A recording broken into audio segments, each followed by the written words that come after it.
कहते हैं लाख दिए जला लीजिए महफिल में अपनी, लाख दिए जला लीजिए महफिल में अपनी, मगर रोशनी तो हमारे आने के बाद ही होगी। जय हिंद दोस्तों, आप सभी लोगों का स्वागत है। आज जो टॉपिक है जिस पे मैं चर्चा करूँगा वो है एसिड, जिसको हिंदी में अम्ल बोलते हैं और उर्दू में तेजाब। आज इसी के ऊपर चर्चा करना है। सबसे पहले हम समझ लेते हैं कि अम्ल कहते हैं किसको। इसके ऊपर 3 साइंटिस्ट ने अपना मत रखा है। पहला साइंटिस्ट का नाम है आर्हेनियस। तो सुनते हैं कि आर्हेनियस ने अम्ल के बारे में क्या कहा। आर्हेनियस के अनुसार अम्ल एक ऐसा यौगिक है जो जल में घुलकर H+ आयन देता है। अम्ल एक ऐसा यौगिक है जो जल में घुलकर H+ आयन देता है, उसे अम्ल कहेंगे। अगला है Bronsted and Lowry. Bronsted and Lowry के अनुसार अम्ल वह पदार्थ है जो दूसरे पदार्थ को प्रोटॉन प्रदान करने की क्षमता रखता है। अम्ल उसे कहेंगे ब्रोंस्टेड एंड लॉरी के अनुसार कि जो दूसरे पदार्थ को प्रोटॉन प्रदान करने की क्षमता रखता है। अब आगे जो तीसरा जो साइंटिस्ट है वो बहुत ही इंपॉर्टेंट है और उन्हीं का ज़्यादातर पूछता है किसी भी एग्जाम में। उसका नाम है लेविस।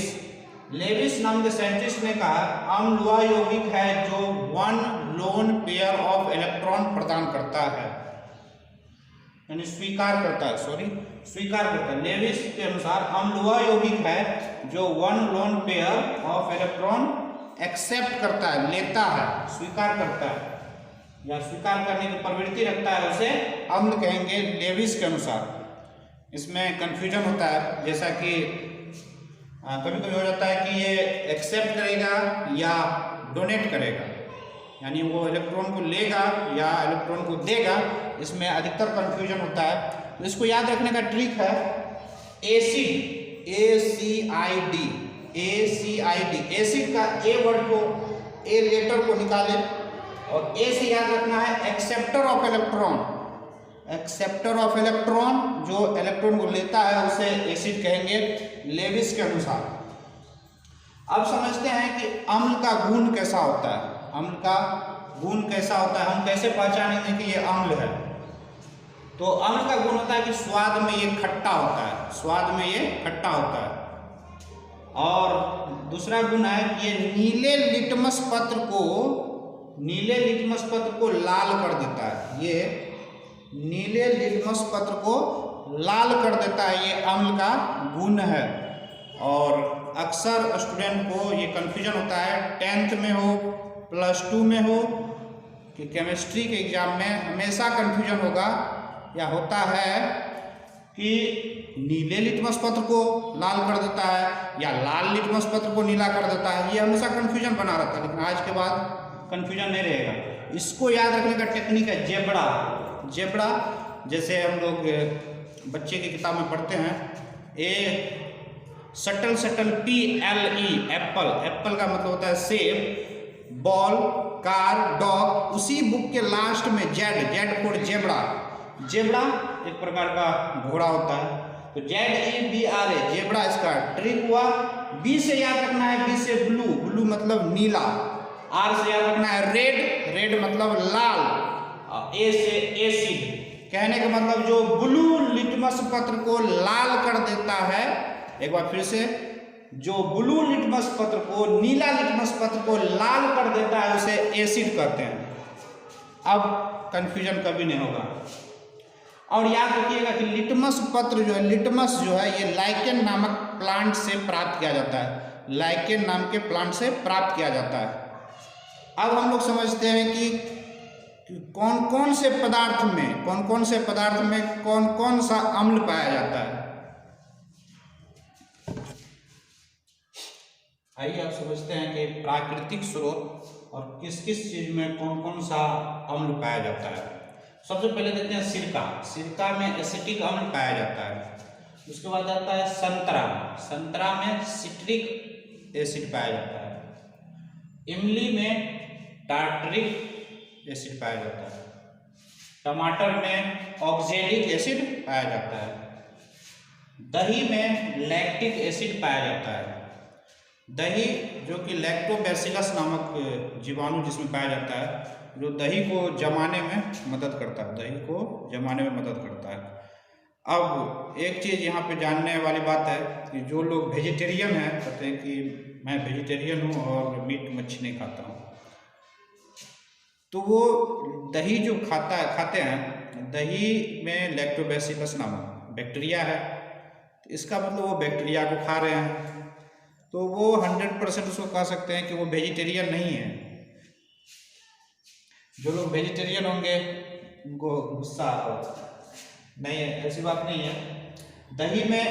दही लैक्टिक अम्ल उसमें पाया जाता है, जिसकी वजह से दही खट्टा महसूस होता है, खाने में खट्टा लगता है। आगे था नींबू में सिट्रिक अम्ल पाया जाता है। चींटी बिच्छू का डंक, जब चींटी हम लोग को काट लेती है या बिच्छू काट लेता है तो बहुत ज़्यादा लहरता है, दर्द करता है, फूल भी जाता है। क्यों? क्योंकि उस जगह पे मेथेनोइक अम्ल जो है वहाँ पे भर जाता है, जमा हो जाता है। वो हमारे शरीर में मेथेनोइक अम्ल छोड़ देता है, इस वजह से हम लोगों को दर्द का महसूस होता है। आगे है अंगूर में टार्टरिक अम्ल पाया जाता है, यानी इमली और अंगूर दोनों में टार्टरिक अम्ल। अब हम लोग समझते हैं कि सबसे ज़्यादा परवल अम्ल, सबसे ज़्यादा इस अम्ल के पास ज़्यादा क्षमता है, तो सब उसका घटते हुए क्रम में देखेंगे तो सबसे ज़्यादा HCl का पावर होता है, इसको हाइड्रोक्लोरिक अम्ल कहते हैं। इसका नाम है हाइड्रोक्लोरिक अम्ल, ये हाइड्रोक्लोरिक अम्ल का सूत्र है। उसके बाद आता है HNO3 नाइट्रिक अम्ल, अगला है H2SO4 सल्फ्यूरिक अम्ल, और सबसे कमजोर है CH3COOH। तो ये सबसे हुआ प्रबलता का कर्म हुआ। अब समझते हैं कि एक्वारेजिया क्या है। एक्वारेजिया बोलते हैं HCl और HNO3 को अगर मिला देते हैं सांद्र मात्रा में, सांद्र बोलते हैं जैसे अगर हम एक गिलास वाटर में 1 गिलास चीनी घोल दें तो वो ज़्यादा सेचुरेटेड हो जाता है, वो सांद्र हो जाता है। अगर 1 गिलास पानी में थोड़ा सा चीनी देंगे तो वो तनु हो गया, यानी उससे कम मात्रा। तो सांद्र बोलते हैं जिसमें जो ज़्यादा गाढ़ा हो उसी को। तो HCl और HNO3 दोनों को जब मिला देते हैं तो वही बनता है एक्वारेजिया। एक्वारेजिया में गोल्ड यानी सोना और प्लेटिनम को भी ये गला सकता है, इसके पास इतना क्षमता है कि ये दोनों चीज़ को गला सकता है। अब हम लोग जो खाना खाते हैं वो भोजन जो जाता है आमाशय में, स्टोमक में, तो वहाँ से भी एक अम्ल स्रावित होता है जिसका नाम है HCl। अभी हम ये दिखाते हैं, ये देख रहे हैं, ये डाइजेस्टिव सिस्टम का पार्ट है। इसके बारे में नेक्स्ट कभी चर्चा करेंगे, नेक्स्ट इसका वीडियो एक बना देंगे। फिलहाल अभी हम लोग को देखना है ये स्टोमक। जब हम लोग खाना खाते हैं तो आता है स्टोमक में, पहले इसको जो है यहाँ से लीवर बाइल डक्ट स्रावित करता है। फिर जब भोजन इसमें आता है, स्टोमक में आता है यहाँ पर, तो यहाँ पे भोजन 4 घंटा रहता है और इसकी जो दीवारें हैं ये HCl एसिड छोड़ते रहता है जो भोजन को अम्लीय बना देता है, फिर भोजन पचता है। आगे हम इसके बारे में अभी कुछ नहीं बताएंगे क्योंकि ये एक अगला टॉपिक हो जाता है डाइजेस्टिव सिस्टम। तो डाइजेस्टिव सिस्टम के बारे में फिर कभी चर्चा करेंगे। आज का जो टॉपिक था वो अम्ल एसिड के ऊपर था। एक मूवी आई थी दीपिका पादुकोण की, तो उसमें ये दिखाया गया है उस मूवी में कि कुछ मनचले या गुंडे बदमाश किस्म के जो लड़के होते हैं वो लड़कियों के ऊपर या कुछ लोगों के ऊपर एसिड फेंक देता है। एसिड फेंकने से उसका चेहरा बदसूरत हो जाता है। तो दीपिका पादुकोण की ये मूवी है, नाम अभी भूल रहे हैं, अगर आप लोग को हो तो देखिएगा। उससे एक मैसेज है समाज को कि ऐसा नहीं करना चाहिए। ये है बहुत अच्छी चीज़ अगर हम इसका इस्तेमाल करते हैं, लेकिन ये बहुत ख़राब चीज़ भी है। अगर हम किसी के ऊपर फेंक देते हैं या किसी को जरा सा छींटा भी पड़ जाता है तो ये बहुत नुकसानदेह होता है। ठीक है दोस्त, फिर मिलेंगे नेक्स्ट वीडियो में, नेक्स्ट क्लास में। जय हिंद।